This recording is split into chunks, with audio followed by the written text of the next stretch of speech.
copyrighted program created by the Rio Grande Oil Company.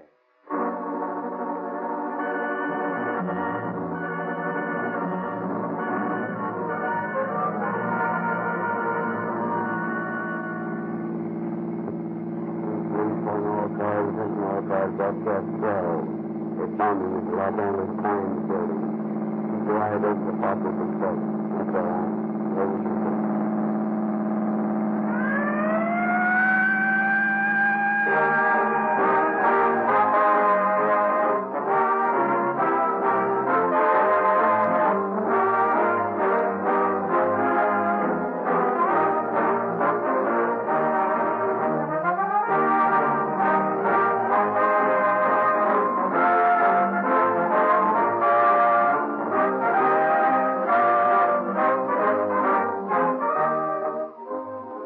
Tonight's case takes us back 26 years, when policemen were walking their beat, when it took an hour or more for police to arrive at the scene of a crime, when horses were considered more dependable than motorized fire engines, when ambulances usually arrived at an accident too late to help the victim. Today, it takes most radio-equipped police cars less than 2 minutes, often less than 60 seconds to answer your call for help, and police give much of the credit for this greater speed to Rio Grande cracked gasoline. No other gasoline in this market, they point out, can start so fast, accelerate so rapidly, develop so much power as Rio Grande cracked. Because Rio Grande is the only refiner in the West licensed to refine gasoline by the patented Sinclair cracking system. This exclusive process breaks up the atoms of gasoline so that the inefficient, lazy, slow-burning units are extracted, leaving only concentrated energy. There's no waste with Rio Grande cracked. For the cracking process ensures that every atom is turned into power, so that you consistently get greater mileage with Rio Grande cracked gasoline. As proof of the superior efficiency and many advantages of Rio Grande cracked, we point out that contracts have been placed for the cities of Los Angeles, Oakland, Berkeley, Modesto, Merced, Lodi, San Diego County, Maricopa County, Arizona, and many, many others, specifying that Rio Grande cracked gasoline exclusively be used in all police cars, fire engines, ambulances, and other emergency equipment. So when you get Rio Grande cracked from your neighborhood independent dealer, you can enjoy police car performance at a lower cost per mile.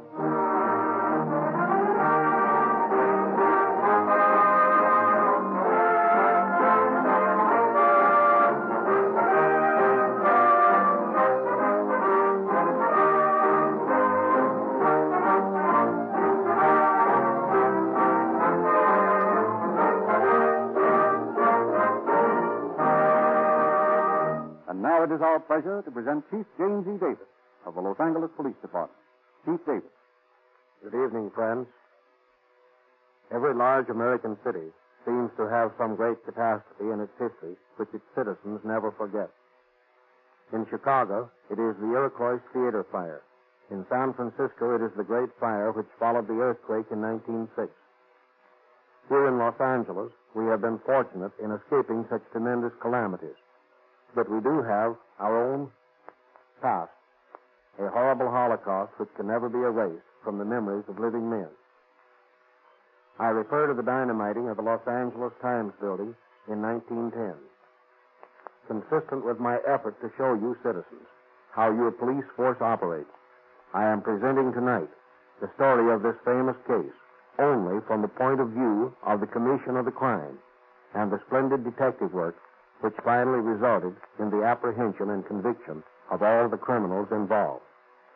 In doing so, it is not my purpose nor intent to champion either side of the argument. Tonight, in telling the story of the times, we are interested in facts, not opinions, in police work, not economic propaganda. So, with this brief explanation, I turn to Frederick Lindsley, who will carry on with the story of the Times building.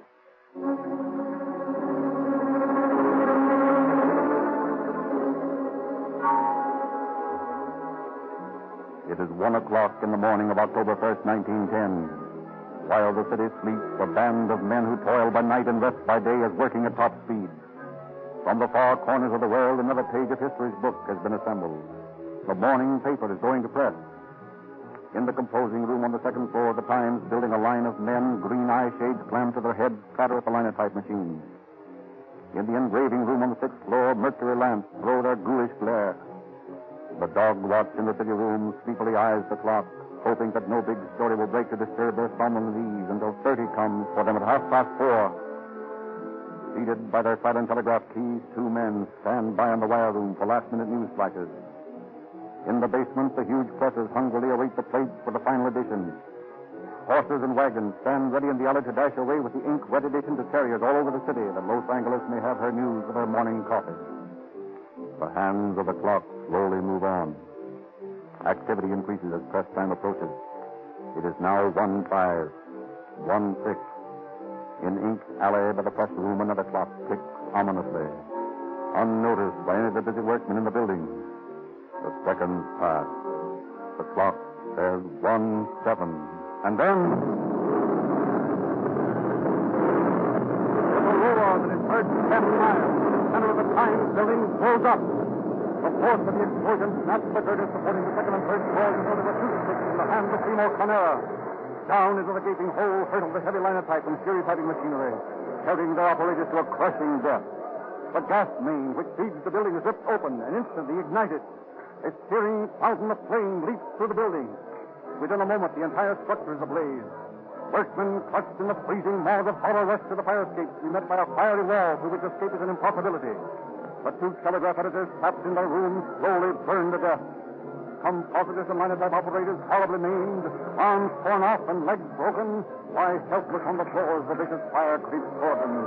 Their pitiful cries reach the street below, where all the downtown fire apparatus has already arrived, but rescue is an impossibility. No man can enter that seething funeral pyre and live. The reporters and editors on the dark watch in the city room on the third floor are forced to jump to the street. Those who survive the jump are crippled for life. Within a few minutes after the explosion, the last cry of the helpless victims trapped within the building has been smothered in the fevered embrace of the flames. In an astonishingly short time, the entire building is flooded, and then a new danger threatens. As one after the other, the walls, lacking any support, sway, totter, and crash to the street. While a huge crowd of citizens hurled from their beds to the explosion are straining at the hastily rigged guard ropes. All night long, the fire rages, completely ruining the plant of the Times. Yet just a little later than usual the next morning, the Times is delivered to its subscribers, printed at an emergency plant for the battered, bruised, and bandaged survivors of the catastrophe. And early the same morning, Sam Brown, chief of detectives in the district attorney's office, takes over the investigation of the crime on telegraph order from District Attorney John D. Fredericks, who is in Mexico on a vacation. Brown and his force hold a council of war. Well, you all saw that thing burn last night. You've all investigated as much of the ruins as you could. Anybody got any ideas? Oh, I'm up in the air about it. It's a mystery to me. There is one lead, though. Or guess, I should say. What's that? Well, General Otis, the owner of the Times, has a lot of holdings in Mexico, a big ranch or something. No, you're wrong on that hunch. That building wasn't blown up on that account. My guess is that it's a labor battle. Well, you might be right there. Hey, Sam, here's a lovely little clue. What do you got in that suitcase? Dynamite. 80% dynamite. Well, for the love of Mike, keep it out of here. It's all right now. I disconnected the firing apparatus. Oh. Where'd you get it? It was left at Z. Handler's house. Z. Handler? Who's he? Secretary of the Merchants and Manufacturers Association. That proves that this is a labor battle. Well, let's see what this thing's made of. All right, here you are. Packed full of sticks of 80% dynamite. It's a simple mechanism. 2 dry cells produced and the circuit breaker welded to the alarm handle of this clock here. Let me see that clock. I see. Set for 1 o'clock. It was to go off at the same time as the Times blew up. They must have used the same kind of bomb there. But whoever did it was trying to save Joe on an alarm clock. The spring on this one wasn't strong enough to make the electric connection. Just a minute, I got it. District Attorney's Office, Sam Brown speaking. Yeah? Well, listen. It's the same kind as we've got here. Yeah. Open it up and disconnect the batteries. That's right. Then bring it in here. Okay. That was a patrolman. He just answered a call from General Otis' home. They found a strange suitcase hidden in the shrubs under the general's window this morning. Whoever blew up the time sure wanted to make a complete job of it. They sure did. Let's take a look at this dynamite. Mammoth Powder Company, Marin County, California. Yeah. I sort of expected the plot started in San Francisco. Well, there's dynamite to lead. Boys, get packed up. We're leaving for San Francisco tonight.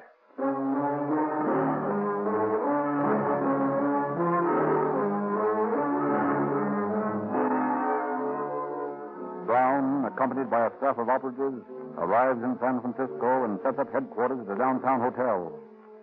That afternoon, he interviews Mr. Roller, manager of the Mammoth Powder Works across the bay.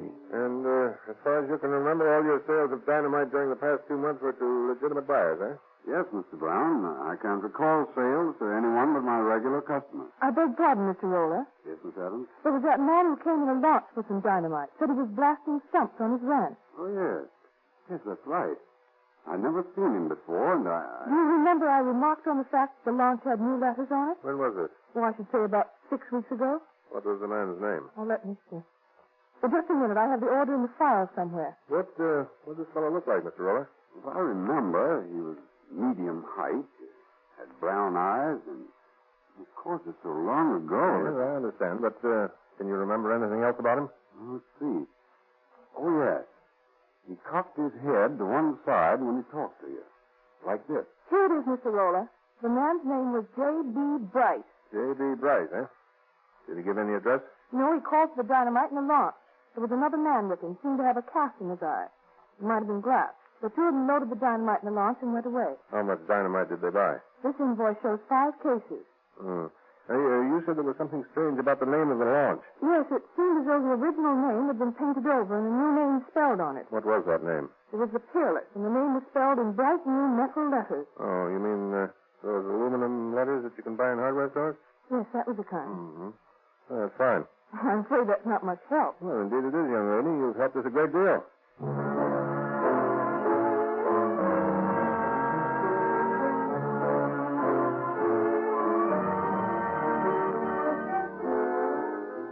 Brown splits his force and sets one half searching every hardware store in San Francisco in an effort to find the one which has sold aluminum letters spelling the word Peerless. The other half he sends scouring the waterfront for the missing launch. A hardware store is found which had sold the letters to a man who gave his name as J.B. Bryce. And a day later, the launch is discovered at a pier in the Mission District. This launch had been rented to one J.B. Bryce. Brown and his men gather in the hotel room to decide the next step. Well, one thing is clear. The man we want is J.B. Bryce. Probably that's not his real name. Undoubtedly, it's phony, but I'd just as soon arrest him under that name as any other. There's a great variation in these descriptions, though. Yes. But they all have one characteristic in common. This man Bryce cocks his head on one side when he talks to you. Hey, Sam, here's the lead. Huh? This cab driver here knows our man Bryce. You do? Well, I don't know him, but I carried him in my cab plenty of times. Where do you live? I don't know that. I used to take him to Singapore gyms down on the Barbary Coast. He was nuts about music, and there was a violin player down there who used to play him the Tremoroi or something till he fell asleep. Yeah? What else? Well, he went around to the dame. Swell looker she was. He called her his dollar movement girl. I never knew her by any other name. Dollar movement girl, eh? Yeah. Anything else you know about him? No, that's about all. Well, you'll be around if we want you, won't you? Sure, my stand's right outside the hotel here. Good. Well, thanks very much. Not at all. Glad to help you. Dollar movement girl, huh? That's a funny thing to call a dame. Maybe she was, just that. Maybe. But I got a hunch there's a lead there. Dollar movement girl. I wonder if her name could be Ingersoll. Ingersoll? What do you mean? Well, Ingersoll is the name of a dollar watch, eh? Ah, come on, Sam. That's too easy. Not solving a crime like a damn novel. Maybe so, but I've got a hunch I'm right.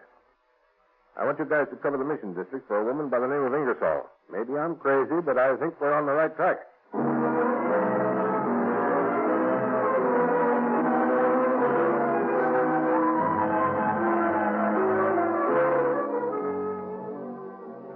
Brown is right. His his men finally discovered an attractive young woman who admits knowing Bryce. Brown questioned her. Now, Miss Ingersoll, when was the last time you saw Bryce? Oh, about 3 weeks ago. You haven't seen him since? No. Well, where's he been the past 3 weeks? Well, he said he had to go to Los Angeles on some business. What was his business? I don't know. He never told me. Oh. And I didn't ask. He always had plenty of money, and he treated me wonderfully. Bought me a fur coat just a month ago. Oh, Andy. Where did he live when he was in San Francisco? Oh, I don't know. Well, didn't you have his telephone number? Yeah, I believe I did have it around here somewhere. Let me look in this drawer.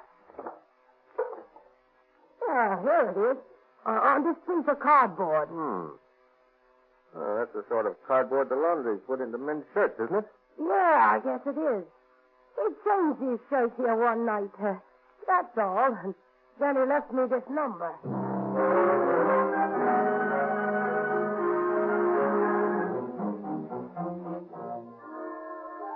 The telephone number is that of the Argonaut Hotel. Inquiring, Brown discovers that Bryce had lived there while in San Francisco. There he interviews the room clerk, the bellboys, the bartender, all of whom had known Bryce. From each, he gets a description, discovers intimate facts about Bryce's habits, even to the name of his favorite cocktail. However, his investigation in San Francisco fails to reveal Bryce's present whereabouts, so Brown returns to Los Angeles, where his case against Bryce is found to be so complete that the attorney for the Merchant and Manufacturers Association is able to appear before the grand jury and obtain an indictment for murder in the first degree against one J.B. Bryce, fugitive. Once the identity of the suspect is established, Brown makes the first step toward the apprehension. In one of the rooms of the floor set aside for the Times bombing investigation, Brown has a table several yards long and 6 feet wide. It is covered with papers. Brown is working over it intently when one of his colleagues approaches. Hey, with the love of Mike, Sam, what are you doing? Huh? Setting place cards for a banquet? No, Bob, I'm trying to describe Bryce. What do you mean? Well, when we were in San Francisco, we ran down dozens of people who had seen Bryce. We got a description from him from each one. And almost every description varied. Well, that doesn't explain this table a block long. It's simple. I've broken down the descriptions into their elements. See? Over here, each sheet of paper in this section has one person's description of Bryce's eyes. Then comes the description of his hair, and so on. I'm trying to reconstruct Bryce from all these descriptions. When I get through, he'll have the eyes the majority said he had, and his hair will be the color most people thought it was. So on. Well, I'll be... Say, I never heard of getting a description like that. Well, neither did I. I just figured it out as the only way to get an agreement out of all these people's opinions.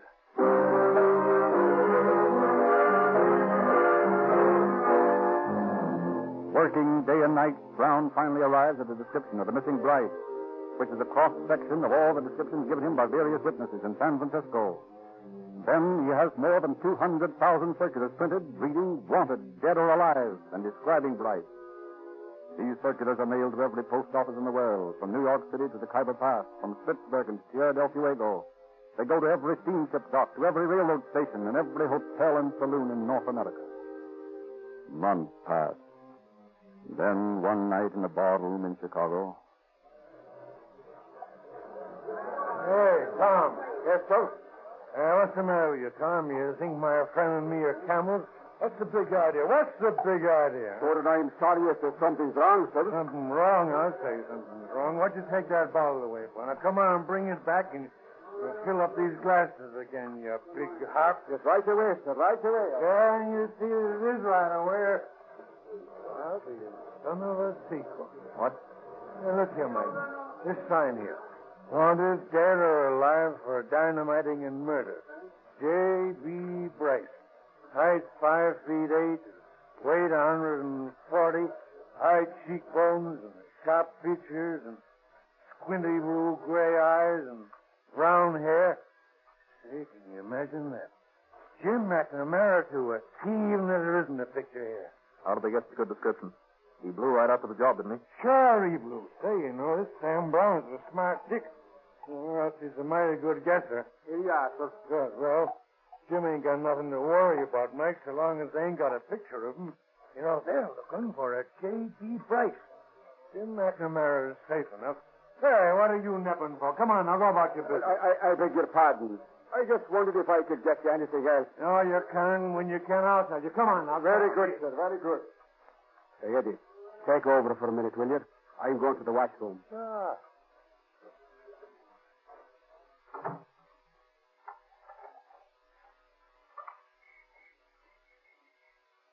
Hello, operator. Get me the police department. Yes. Hello. Listen, Sergeant. This is Tom Henry speaking. Yes, don't hear the chap is in the loop. Hey, I got a line on that guy that wanted for bombing in Los Angeles. Yeah. Will I get the reward? Why, sure, it's on the up and up. Okay, you'd better hurry over here right away.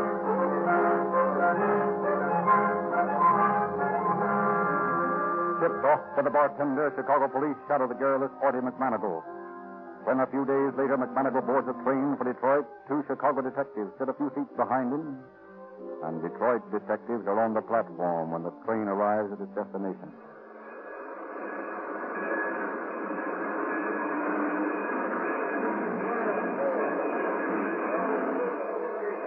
Well, she's on time. Yeah. You know these Chicago boys that are shadowing the guy? Yeah, I worked on the case with Harris. I don't know the other guy. Say, Frank, Yeah.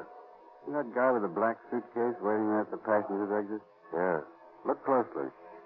Fits the description of that Bryce wanted in Los Angeles. Yeah, it does. Come on, let's take him in. Wait a minute. There comes Harris and his partner coming down the platform. Let's see if the guy they're shadowing knows this fellow. All right. Yeah, he's shaking hands with him. There's Harris and his partner moving in. Come on, let's go.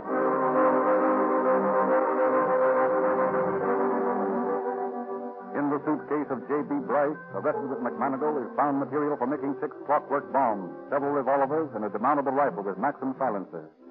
Bryce stoutly maintained his innocence, but McManagle's quick confession to numerous other dynamiting jobs identifies Bryce as James B. McNamara and implicates him in the dynamiting of the time. McNamara, stoutly protesting his innocence, is extradited to Los Angeles to face trial for murder in the first degree.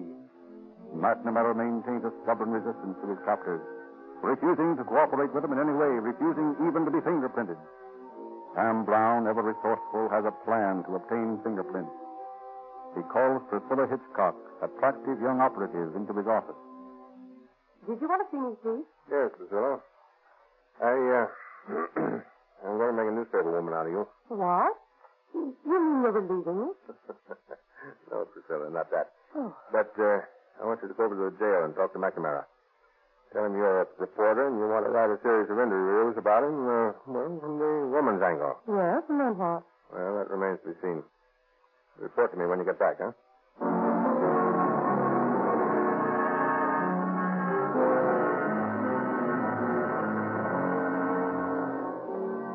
For several days, Priscilla visits McNamara daily in his cell. Then, once more, she reports to her chief for further instructions. How are you and Jim getting along? I can't say that I like this assignment, Chief, having him paw me. What do you mean? What does he do? Well, if you ask me, he's woman crazy. It isn't what he does so much as what I read in his eyes. Yes, but tell me what he does. Well, nothing. I talk to him, and when I get up to leave, he always grabs me by the arm. Yeah. I was figuring on him doing something like that. Where does he grab you? Just above the elbow. And he looks into my eyes real deep and says, goodbye, cutie. The way he looks at me that I don't like. Well, don't worry, Priscilla. I think this will be your last visit. Ooh, what lovely white kid gloves. Are they a present for me? Well, yes, and, no. Oh. Just another of my crazy ideas. Put them on, will you? Oh, Chief, they're lovely. And they go way above my elbows. Yeah, that's it. Now, run along and see your friend Jim.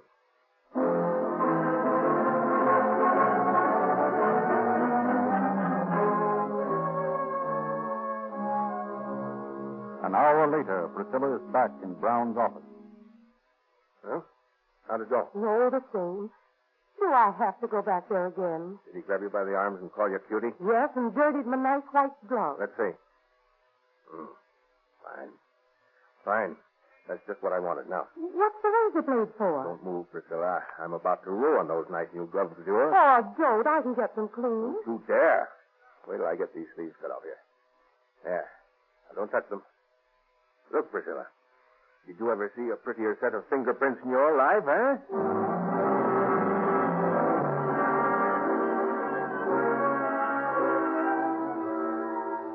As the court convenes for the selection of jurors to try McNamara, Brown begins the first mental third degree in police history.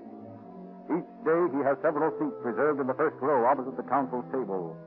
And each day these seats are unobtrusively occupied by some of the many witnesses he discovered in San Francisco who were known to McNamara. One day a bellboy and a cab driver. The next, the bartender who mixed McNamara's favorite highball. And the tailor who pressed his clothes. And while McNamara, more and more unnerved, watches these silent figures from his past who give no sign of recognizing him, Brown sits facing the bomber, never taking his eyes from his face. Finally, McNamara objects to his counsel. Your Honor, I want this man Brown removed from the court. Why? And he sits and stares at my client. He makes him nervous. Yes. He's trying to force me into a false confession. Bringing all these witnesses in here. He's trying to intimidate me. I can see no objection to Mr. Brown's remaining in the courtroom, nor do I understand the defendant's reference to witnesses. We are still impaneling a jury. No witnesses have been introduced as yet.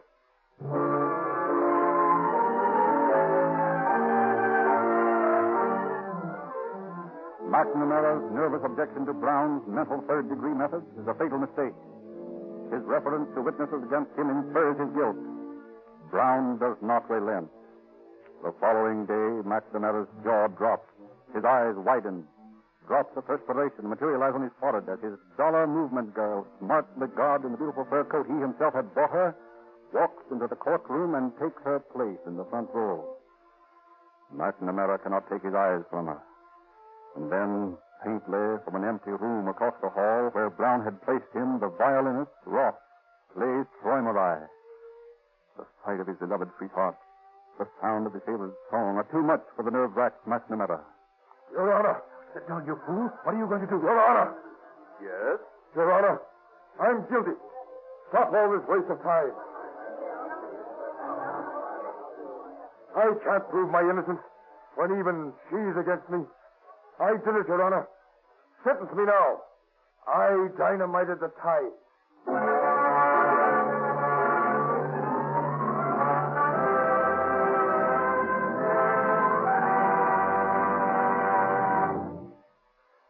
In consideration for McNamara's plea of guilty, the court sentenced him to San Quentin for life.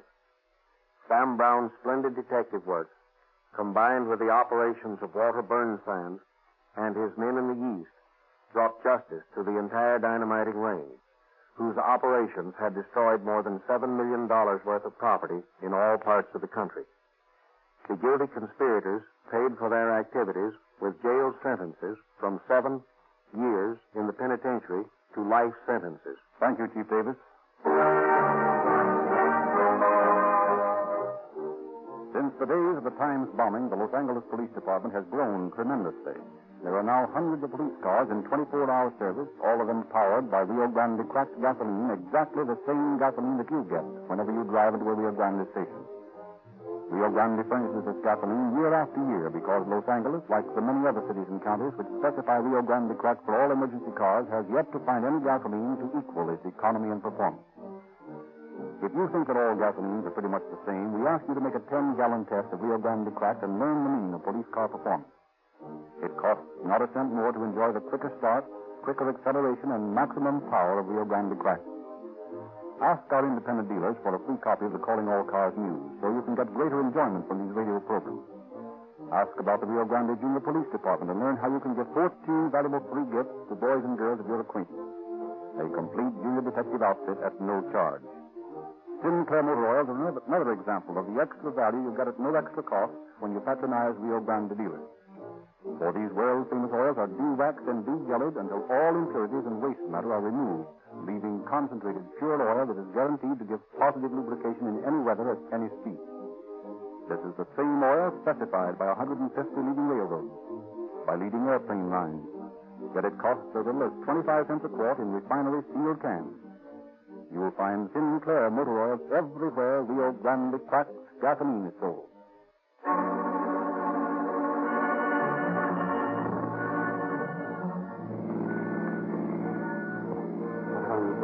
all authority, attention all authority. Cancellation broadcast 12. Effective time, positive now, 7 control. Roll to station.